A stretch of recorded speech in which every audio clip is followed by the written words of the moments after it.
여호와께서 모세에게 이르시되 바로에게 들어가서 그에게 이르라. 히브리 사람의 하나님 여호와께서 말씀하시기를 내 백성을 보내라. 그들이 나를 섬길 것이니라. 내가 만일 보내기를 거절하고 억지로 잡아두면 여호와의 손이 들에 있는 내 가축 곧 말과 나귀와 낙타와 소와 양에게 더하리니 심한 돌림병이 있을 것이며 여호와가 이스라엘의 가축과 애굽의 가축을 구별하리니 이스라엘 자손에게 속한 것은 하나도 죽지 아니하리라 하셨다 하라 하시고 여호와께서 기한을 정하여 이르시되 여호와가 내일 이 땅에서 이 일을 행하리라 하시더니 이튿날에 여호와께서 이 일을 행하시니 애굽의 모든 가축은 죽었으나 이스라엘 자손의 가축은 하나도 죽지 아니한지라. 바로가 사람을 보내어 본즉 이스라엘의 가축은 하나도 죽지 아니하였더라. 그러나 바로의 마음이 완강하여 백성을 보내지 아니하니라. 여호와께서 모세와 아론에게 이르시되 너희는 화덕의 재 두 움큼을 가지고 모세가 바로의 목전에서 하늘을 향하여 날리라. 그 재가 애굽 온 땅에 티끌이 되어 애굽 온 땅의 사람과 짐승에게 붙어서 악성 종기가 생기리라. 그들이 화덕의 재를 가지고 바로 앞에 서서 모세가 하늘을 향하여 날리니 사람과 짐승에게 붙어 악성 종기가 생기고 요술사들도 악성 종기로 말미암아 모세 앞에 서지 못하니 악성 종기가 요술사들로부터 애굽 모든 사람에게 생겼음이라. 그러나 여호와께서 바로의 마음을 완악하게 하셨으므로 그들의 말을 듣지 아니하였으니 여호와께서 모세에게 말씀하심과 같더라. 네 번째 파리떼 재앙으로 애굽 온 땅이 황폐해졌고 바로는 결국 이스라엘 백성들을 보내주겠다고 약속합니다. 다만 너무 멀리 가지는 말라고 말하며 여호와 하나님께 나를 위해 간구하라고 부탁합니다. 하지만 모세의 간구를 들으신 여호와께서 파리떼를 없애주시자 바로는 다시 마음을 완강하게 하여 약속을 깨트리고 이스라엘 백성을 보내지 않았습니다. 이에 여호와 하나님께서는 모세를 통해 다섯 번째 재앙을 내리게 하십니다. 우선 모세는 다시 바로에게 가서 히브리 사람의 하나님 여호와께서 말씀하시기를 내 백성을 보내라. 그들이 나를 섬길 것이니라 라고 말합니다. 바로가 계속해서 완악한 마음으로 하나님을 대적하고 있지만 하나님께서는 계속해서 다시 말씀하시고 또 말씀하시면서 바로에게 하나님의 말씀 앞에 굴복할 기회를 주고 계십니다. 이는 마치 모세를 부르실 때 계속해서 부르심에 저항하는 모세에게 끝까지 인내하시며 말씀하시고 또 말씀하시던 모습을 생각나게 합니다. 지금 하나님께서는 단순히 바로를 심판하시기 위해 재앙을 내리시는 것이 아니라 이 과정을 통해 바로가 여호와 하나님이 어떤 분이신지를 바르게 깨닫고 그 앞에 엎드려 회개하도록 기회를 주시는 것입니다. 그리고 하나님께서는 모세를 통해 이렇게 경고하십니다. 내가 만일 보내기를 거절하고 억지로 잡아두면 여호와의 손이 들에 있는 내 가축 곧 말과 나귀와 낙타와 소와 양에게 더하리니 심한 돌림병이 있을 것이며 여호와가 이스라엘의 가축과 애굽의 가축을 구별하리니 이스라엘 자손에게 속한 것은 하나도 죽지 아니하리라. 하나님께서는 바로가 이스라엘 백성을 억지로 잡아두는 것을 지적하십니다. 앞선 재앙들의 형식도 하나님의 창조 질서가 파괴된 모습이 나타나고 이로 인해 피조물들이 본래 있어야 할 자리를 이탈하면서 벌어지는 고통과 어려움이었습니다. 여호와 하나님의 창조 질서를 따라 모든 것이 제자리에 있으면 평안과 만족을 누릴 수 있지만 인간의 죄악과 욕심에 의해 자기가 있어야 할 자리를 잃어버리면 결국 그로 인한 고통은 우리 몫이 되는 것입니다. 우리 삶에도 마찬가지입니다. 하나님의 말씀에 순종해서 나아가야 할 때 나아가고 멈춰야 할 때 멈추는 것이 복된 삶의 비결입니다.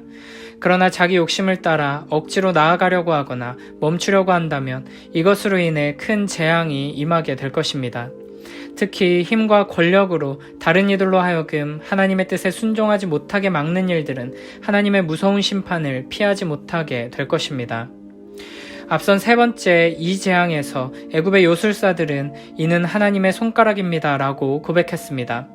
그런데 여기 3절에서는 다섯 번째 재앙이 여호와의 손에 일어났다고 표현합니다. 재앙의 강도가 그만큼 점점 강해지고 있다는 것입니다. 첫 번째 피재앙부터 네 번째 파리재앙까지는 애굽 백성들이 괴로워하며 고통당하는 재앙이었다면 이제 다섯 번째 재앙은 직접적으로 죽음과 연관되기 시작합니다. 애굽 땅의 모든 가축들이 돌림병으로 인해 죽게 됩니다. 구약에서 전염병은 대표적인 하나님의 심판 수단 중 하나입니다. 이는 또한 다른 재앙들과 마찬가지로 애굽의 신들에 대한 심판의 의미도 있습니다. 암소 머리를 가진 여신 하토르와 풍요의 상징인 황소신 아피스를 치셔서 그 신들의 거짓됨을 드러내시는 것입니다. 그러나 여호와 하나님께서는 이스라엘의 가축과 애굽의 가축을 구별하십니다. 애굽의 모든 가축들이 전염병에 걸리고 많은 가축들이 죽어나게 될 것이지만 고센 땅에 사는 이스라엘 백성들의 가축은 하나도 죽지 않게 될 것입니다. 바로는 이 재앙을 통해 여호와 하나님께서 참된 신이시며 생명과 죽음까지도 주장하시는 분이심을 인정했어야 합니다. 가축의 죽음은 하나님께 끝까지 저항하는 자는 결국 죽음의 형벌을 받게 될 것임을 미리 보여주는 장면입니다. 그러나 하나님의 선택받은 백성들에게는 하나님의 심판이 내리지 않습니다. 이는 하나님께서 이 무서운 재앙을 하나님의 뜻에 따라 내리고 계시며 재앙을 피할 수 있는 유일한 길은 여호와 하나님의 백성이 되는 것뿐임을 보여줍니다. 사실 지금 이스라엘 백성들도 여호와 하나님을 잘 알지 못하는 상태입니다. 그저 우리 조상들의 하나님, 과거에 우리 조상들에게 약속을 주시고 그 약속대로 일하셨던 하나님 정도로만 알 뿐, 애굽 사람들이 이 무서운 재앙을 통해 차근차근 여호와 하나님을 알아가는 것과 마찬가지로 이스라엘 백성들과 모세와 아론 또한 재앙을 겪으면서 여호와 하나님에 대한 지식이 점점 쌓여가고 있는 중입니다. 그러므로 이스라엘 백성들이 하나님 앞에서 무언가 선한 일을 했다거나 하나님에 대해 분명하게 알고 믿었기 때문에 이 무서운 재앙에서 제외된 것이 아닙니다. 이는 그저 하나님의 주권적인 선택이며 은혜일 뿐입니다. 그러므로 애굽 사람들과 바로의 경우에도 이 무서운 재앙을 피하기 원한다면 하나님 앞에 엎드려 회개해야 하고 여호와의 은혜와 자비를 구하는 것밖에는 방법이 없는 것입니다. 5절에 보면 여호와께서는 내일 이 땅에서 이 일을 행하리라 라고 말씀하십니다. 하루의 말미를 주시며 그 시간 동안 회개하고 돌아올 기회를 주시는 것입니다. 하나님께서는 경고하신 대로 이튿날 즉시 가축 전염병 재앙을 일으키셨습니다. 이전까지는 물, 개구리, 흙, 곤충과 같은 피조물들을 이용해 고통과 괴로움을 주시는 데 그쳤다면 이제는 죽음을 일으키십니다. 6절에서는 애굽의 모든 가축이 죽었다고 말하는데 실제로 모든 가축이 죽었다는 것이라기보다는 그만큼 많은 가축들이 죽었다는 것을 과장해서 표현하고 있는 것입니다. 여호와 하나님께서 내리신 다섯 번째 전염병 재앙으로 엄청나게 많은 가축들이 죽음에 이르게 되었습니다. 이에 바로는 애굽의 피해 상황을 조사하도록 했을 것입니다. 그리고는 충격적인 보고를 듣게 됩니다. 애굽 온 땅에 많은 가축들이 죽임을 당했지만 고센 땅에 사는 이스라엘 백성들의 가축은 한 마리도 죽지 않았다는 것입니다. 바로는 여호와 하나님의 재앙을 통해 무섭게 심판하시는 하나님과 재앙 속에서 또 재앙을 통해서 하나님의 백성들을 보호하시고 구원하시는 하나님을 동시에 경험하고 있는 것입니다. 그러나 바로는 하나님의 전능하신 능력을 분명하게 보고 경험했음에도 불구하고 끝까지 고집을 꺾지 않습니다. 이에 하나님께서는 지체하지 않으시고 즉시 여섯 번째 재앙을 보내십니다. 앞서 다섯 번째 재앙은 가축에게만 임했지만 이번에는 가축과 사람 모두에게 끔찍한 고통을 안기는 악성 종기를 내리십니다. 하나님께서는 모세와 아론에게 화덕에서 두 움큼의 재를 취하라고 명령하십니다. 이 화덕은 아마도 벽돌을 굽는 가마였던 것으로 보입니다. 여기서 취한 재를 바로의 목전에서 하늘을 향해 날리게 하십니다. 그러자 그 재가 애굽 온 땅의 사람과 짐승에게 붙어서 악성 종기가 생기기 시작합니다. 여기서 화덕은 벽돌 굽는 가마를 말합니다. 이는 이스라엘 백성에게 벽돌 굽는 일을 시키면서 그들을 압제했던 사악한 애굽과 바로왕에 대한 여호와 하나님의 심판을 의미합니다. 여호와 하나님께서는 그 화덕에서 벽돌을 굽던 이스라엘 백성의 괴로움과 눈물과 울부짖음을 다 들으셨으며 이제 응답해 주시는 것입니다. 우리는 때때로 고통과 괴로움 속에서 하나님께 탄식하며 기도하지만 즉시 응답받지 못해 실망하기도 합니다.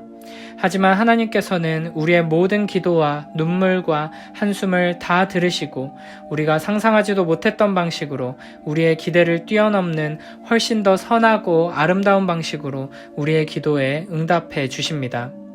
이 믿음을 가지고 기도의 자리를 지키는 복된 우리 모두가 되길 축복합니다. 종기는 구약에서 자주 하나님의 심판으로 발생하는 질병의 하나입니다. 이 하나님의 심판이 애굽의 요술사들에게도 임하게 됩니다. 앞서 첫 번째, 두 번째 재앙을 똑같이 흉내냈던 애굽의 요술사들은 세 번째 재앙에서는 흉내내지 못하고 하나님의 손가락이라고 인정했는데 이제 여섯 번째 재앙에 와서는 그들조차도 재앙의 표적이 되어 애굽의 온 백성과 함께 고통받게 되는 것입니다. 아마 이 악성종기의 재앙은 바로에게도 임했을 것입니다. 이를 통해 재앙의 강도가 점점 더 강해지면서 여호와 하나님의 능력이 점점 더 분명하게 드러나고 있음을 알 수 있습니다. 여섯 번째 재앙 또한 질병을 다스리는 애굽의 신 세크메트에 대한 여호와 하나님의 심판입니다. 이 땅에서 사람과 동물들에게 질병을 내리고 거두어가는 권세를 가지신 분은 오직 여호와 하나님 한 분뿐이라는 것입니다. 그러나 역시 바로는 완악한 마음으로 모세와 아론을 통해 전하신 여호와 하나님의 말씀을 듣지 않습니다. 그런데 지금까지는 바로가 마음을 완강하게 하여 듣지 않았다고 하셨는데 여섯 번째 재앙부터는 여호와께서 바로의 마음을 완악하게 하셨다고 표현합니다. 여호와께서 바로의 마음을 완악하게 하셨다는 것은 바로의 완악한 마음을 그대로 내버려 두셨다는 것입니다. 바로가 원하는 대로 그 악한 마음대로 선택하고 행동하도록 그냥 내버려 두신 것입니다. 그래서 결국 바로는 죽음의 심판이 내려질 때까지 하나님께 저항하게 됩니다. 바로의 이와 같은 모습은 죄인의 본성이 얼마나 어리석고 악한지를 적나라하게 보여줍니다. 하나님께서 은혜를 베풀어 주지 않으시고 우리가 원하는 대로 하도록 내버려 두신다면 우리는 아무리 크고 무서운 하나님의 심판이 임한다고 해도 끝까지 반항하고 결사적으로 저항하면서 하나님을 거부하게 될 것입니다. 사실 모세와 바로의 본성에는 아무런 차이가 없습니다. 모세도 마찬가지로 하나님의 말씀을 듣지 않고 계속해서 하나님을 거부하고 저항했습니다. 그러나 하나님께서는 모세가 자기 마음대로 선택하고 행동하도록 그냥 내버려두지 않으셨고 모세의 심령 깊은 곳에서부터 모세의 악한 본성과 싸우시고 모세의 눈과 귀를 열어주시고 모세의 마음을 부드럽게 만들어주셨습니다. 그러므로 우리는 하나님께서 우리를 가만히 내버려두지 않으시도록 우리에게 은혜를 베풀어 주시고 하나님의 주권적인 사랑으로 우리 안에서 역사하시도록 간절히 구해야 할 것입니다. 내가 원하는 대로 선택하고 내 마음대로 행동하며 사는 것이 결코 축복이 아니라는 것을 기억하며 하나님께서 나의 죄악된 본성에서 나오는 악한 의지를 꺾으시고 멸망으로 향하는 소원들을 깨트리셔서 우리를 영원한 축복의 자리로 인도해 주시길 간절히 구해야 할 것입니다. 가축의 전염병과 악성 종기는 모두 하나님께서 내리시는 심판입니다. 그리고 이와 같은 재앙은 이 시대 우리들이 경험하고 있는 여러 가지 재앙들을 생각나게 합니다.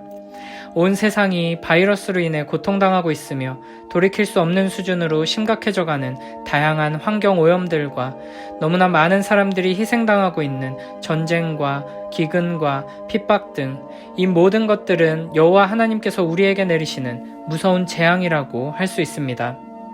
하나님께서는 무서운 재앙을 통해 악한 세상과 악한 자들을 심판하시며 동시에 이 악한 세상 속에서 악한 자들에게 고통당하고 있는 하나님의 백성들을 구원하십니다. 재앙을 통해 하나님의 능력을 드러내시면서 심판과 구원의 역사를 동시에 이루시는 것입니다. 이런 시대 속에서 바로와 같은 자들은 점점 더 완악한 마음으로 하나님을 대적합니다. 하나님의 손에 의해 고난당하면서도 하나님의 능력을 인정하지 않고 하나님의 존재 자체를 거부합니다. 이 모든 고난과 어려움들을 내 힘과 능력으로 모두 극복하고 이겨낼 수 있다고 말하며 교만한 태도로 하나님의 심판에 더욱 극렬하게 저항합니다. 이렇게 무서운 재앙으로 인해 고통당하면서도 하나님 앞에 엎드려 회개하지 않는 자들은 세상의 거짓 우상들이 하나씩 무너져갈 때 끝까지 그 우상을 붙들고 버티다가 결국에는 그 우상들과 함께 망하게 될 것입니다. 반면 하나님의 은혜 안에 있는 이들은 재앙을 통해 자신의 영광과 거룩하심을 드러내시는 하나님을 만나고 그 하나님을 온전히 의지해 하나님의 전능하신 손길 아래서 보호받고 평안함과 기쁨을 누리게 될 것입니다. 화덕의 재로 인해 악성 종기가 생기는 모습을 보고 이스라엘 백성들은 우리의 기도를 들으시고 응답해 주시는 하나님의 사랑을 발견하게 되었습니다. 이처럼 우리도 이 시대 속에서 하나님의 놀라운 능력과 사랑을 볼 수 있는 믿음의 눈을 가지게 되길 축복합니다. 이 세상에 가득한 재앙을 보며 더욱 겸손히 하나님 앞에 엎드리고 이 모든 재앙을 통해 악을 심판하시고 하나님의 백성들을 구원하시는 전능하신 여호와 하나님을 더욱 굳게 믿고 의지하는 복된 우리 모두가 되길 축복합니다.